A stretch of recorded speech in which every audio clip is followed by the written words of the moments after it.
I'm Brad Peterson. I run the Executive Briefing Center for Citrix Systems in Santa Clara, California, in the heart of Silicon Valley. We host our customers here to meet with our leadership team and our product subject matter experts to talk about our products and to hear our corporate vision and strategy. We also hear from our customers on their challenges and the technology that they use. We're going to follow two major themes here, the first of which is BYOC, bring your own computer. People nowadays want to bring their own computer to the office and connect onto the network and access enterprise applications on a device they feel comfortable with. But it's not limited to just computers anymore. There's smartphones and tablets out there too, so it's really BYO3, and that's the first theme. The second is something that we've talked about already, and that's personal, private, and public cloud, PC or 3PC. So there's the two themes, BYO3 and 3PC.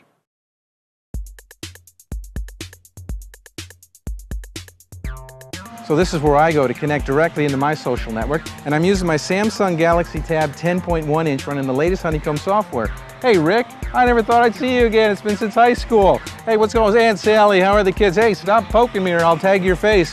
I can't believe this. Who knew anyone had so many friends? This is where I go to get my direct source into music and podcasts. I've got my iPhone 4 and my iPad 2. And I also have my Dr. Dre Beats Pro headsets right here so I can directly connect into the source.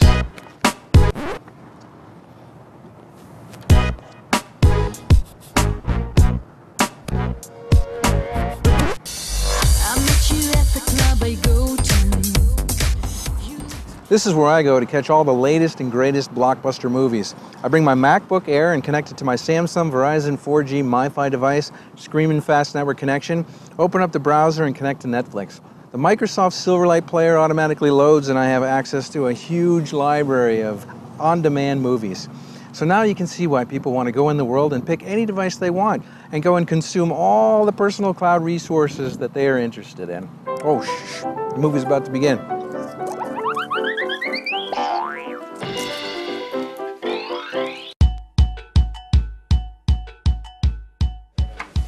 So here we are now in the work environment. In fact, this beautiful open collaborative cube space. And you can see I've got all my BYO3 devices right here. And the challenge now is to get them connected to the enterprise, get the enterprise applications functioning on the devices that I like to use. So in the lower right hand corner is the Citrix receiver icon in the sys tray. And if I click on that and open it up, we get the self-service user interface. And this is where the end user goes and picks the apps they like. Now, I've got several selected in here already. And the way you do that, you go on the left side into, let's say, a category like finance, and you can say, you know, I want to add Hyperion in. So it adds it into your space. You can go to human resources and find something like e-learning and add that too. So if I click back here on applications, these are the applications that I choose to run on a daily basis, and they're ready for me here. And if I go to the Start menu in Windows, they're going to be in there too. I can certainly pull them right out of there. Now the key here is the applications and how they're delivered. Now XenApp delivers applications in two different ways. One of which is installing the application in the data center and running it there and having the pixels sent to your screen here. Now the second method is where the application is profiled into a binary and stored in XenApp in the data center, but when you ask for it to run, it's transferred over to your machine and it executes right here. Okay, we're going to click on the SAP Enterprise Portal. Clicking on this icon initiates the call into the data center. XenApp fires up the application in memory and sends the pixels out here. Finance application, I want to keep it back there. That's our choice, right? And when I'm done using it, I can close this window and nothing left behind. It's nice and safe. And then, of course, we have PowerPoint. Now, this is packaged up as a binary in the data center. It's pulled out here, transferred, and it's run on this machine. So it's streamed out here. Now the next part is to talk about web services and how we do single sign-on in the cloud. And that happens with the Citrix Cloud Gateway. Now to see that, I'm going to bring up an application here called, well, we can pick anyone. Let's pick LinkedIn in this case. So I click here, sends a command over to the Cloud Gateway, which manages all the passwords. And then it goes to LinkedIn, logs me in, and then sends the page back to me. So the idea here is the IT organization can provision all of these services and these passwords for each of the end users. When they join the company, all these things get turned on automatically. All they need to know is their domain password. That's your email password, essentially. Let's see what it looks like. If I double-click on the icon for LinkedIn, browser pops open. Of course, the command goes through Cloud Gateway, goes over to LinkedIn, authenticates, and hands me the page, as you can see here. So I never had to log in. And this would be the same for all the web-based services. So this all lives within Receiver. Getting your applications, whether they're running in the data center, getting your applications, whether they're streamed onto your device, and all of these applications where the password is managed and not on the machine itself, but in the network. And since it's in the network, I can jump in from any one of these devices and in any location, and that link will always go through Cloud Gateway and be managed that way. Now, what we saw here, Receiver, works pretty much the same on all the other devices. Slight differences. Let's go and take a look at the MacBook Air. Now if I go click on that, I can say Open Receiver, and it opens up and gives us a similar user interface that shows us all the different icons and the applications accessible to us. Now if we go into here, let's go into Human Resources, and we'll double click on SAP. It adds it into our applications. So I've got SAP and some Office things here. I can even grab the icon and drop it into the dock, and maybe I'll take Excel down here also.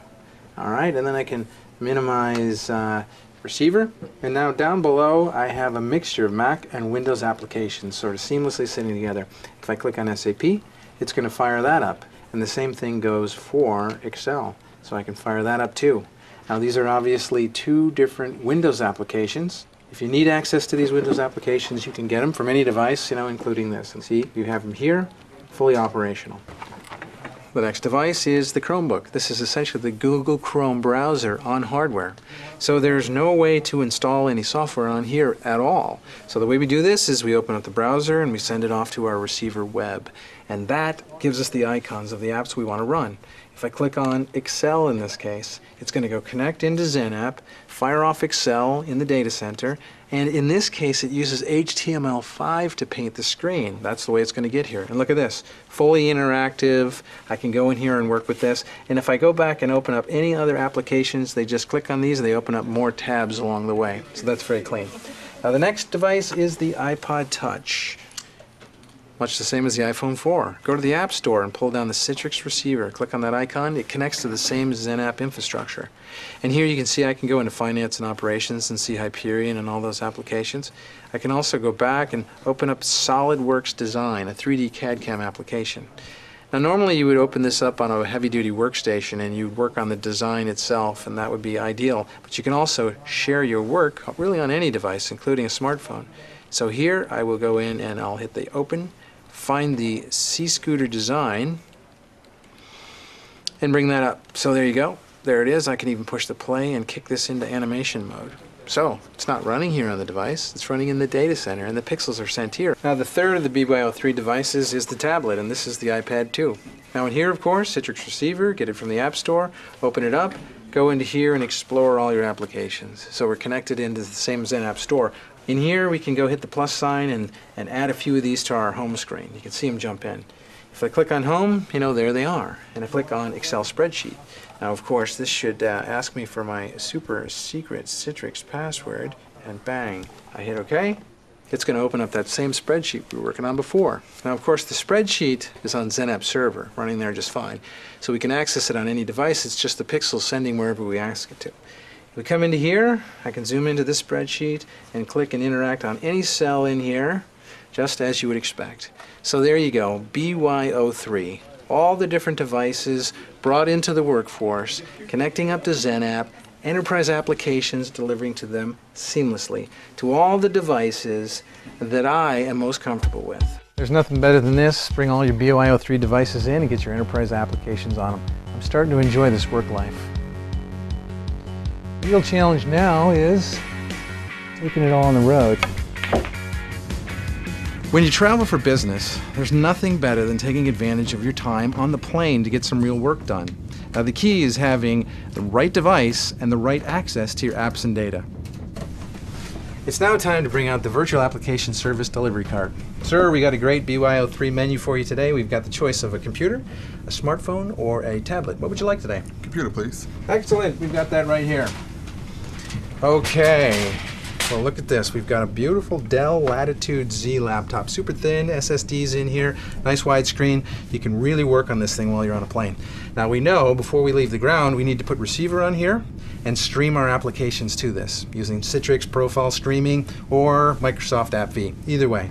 Now when they're here and working, it's going to look like this. Pop in here, double click on PowerPoint, file type association opens up that stream version that's right here, and we can edit away and save everything here.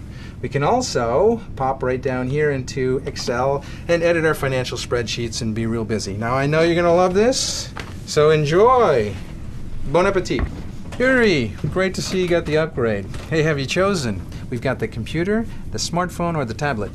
Computer with the Wi-Fi. Oh, nice choice. And I think we've got something right here that we can help you with. Now look at this. Yes, this is the brand new Dell XPS laptop. Now this is so new, it's got the second generation Intel Core i7 processor, and there's 8 cores in here cranking away. Now of course it's got Wi-Fi built in, but nowadays what's interesting is more and more planes have it in too, so you can connect directly into the internet while you're flying. So all we do here is we open a browser and connect a receiver. Once we have receiver loaded here, we can connect to the data center, and our applications will run there and present here. And even though it's far away and there's a little latency, branch repeater will help us with that. So self-service. Uri, it's in your hands. Nostrovia.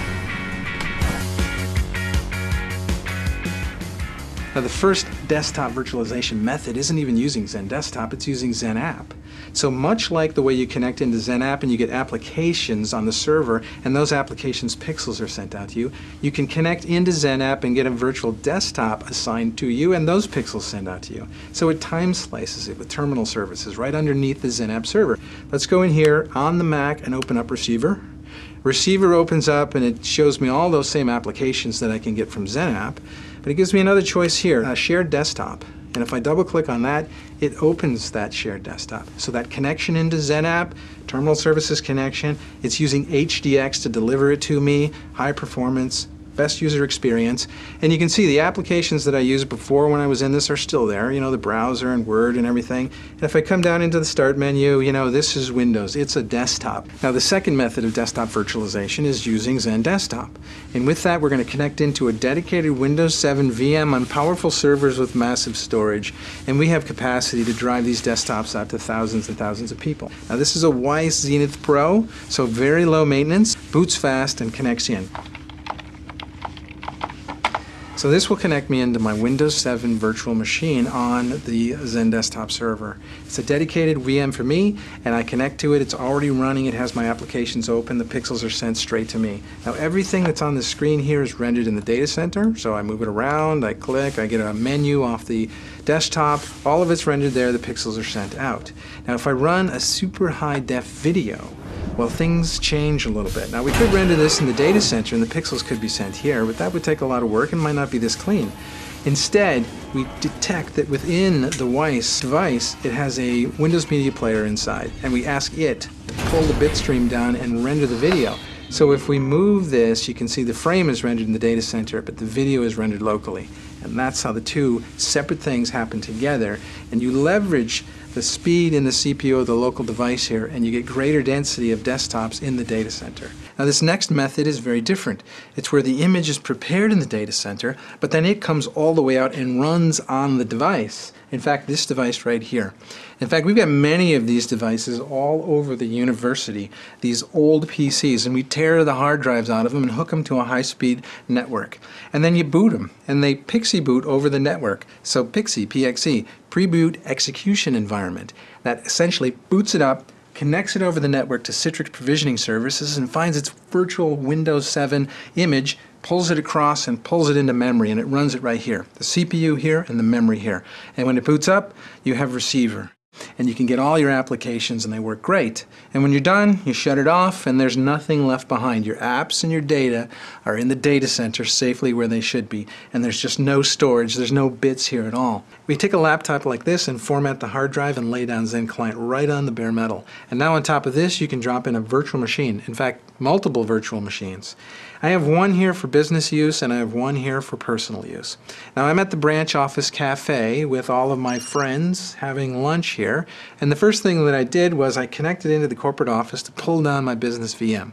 And it's pretty quick, even though it's pretty large, because I have a branch repeater on my end and at the corporate side. It compresses and optimizes the delivery of the VM, and it lands right here, and now I can use it.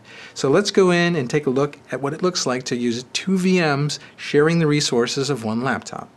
We go into the personal icon first. So we go in here, and here's Windows 7, and this is my version. I actually installed it. I put a DVD drive in, and I installed my own Windows 7, and it dropped it right on the hypervisor, and I get to do with this what I choose. So here I have a browser opened up, and I'm opening up, iTunes and playing music. I can also have Skype open, and if I open Skype, you can see I've got my video cam all connected. Now remember, the video cam is hardware in here, so my Windows 7 operating system sits on the hypervisor and then connects down through to the webcam hardware. So it shares that with the other VMs on here as well, and it optimizes the performance. If I want to go over to the business side, I click on the tab, and I come up and click on Business. And on the business side, I have everything that the corporation would like to provide me. And I can open up PowerPoint in here in this case, and even connect into SAP Enterprise portal to do expense reports and things like that. Now you also need to remember that you don't have to choose ahead of time which method you use where in the company. You can get Citrix Zen Desktop Platinum Edition, and with that you can choose later. You can deploy any method in any part of your organization with any user and on any device. Now with Receiver providing access to virtualized enterprise applications and desktops from any device, anywhere, anytime, combined with the Cloud Gateway managing single sign-on to all apps and web services, and Cloud Bridge creating the seamless connection between private and public clouds to instantly provision additional processing capacity just when you need it, you might ask the question, are we all going to be working all the time? Yet when you stop and think about the fact that we don't have to go to a specific location or use a specific device anymore, then you ask, where is work? It's wherever you are at the moment you need it. And where is life? The same place. In this future, you now have the choice in work-life balance. So the real question is, what are you going to do with your choice?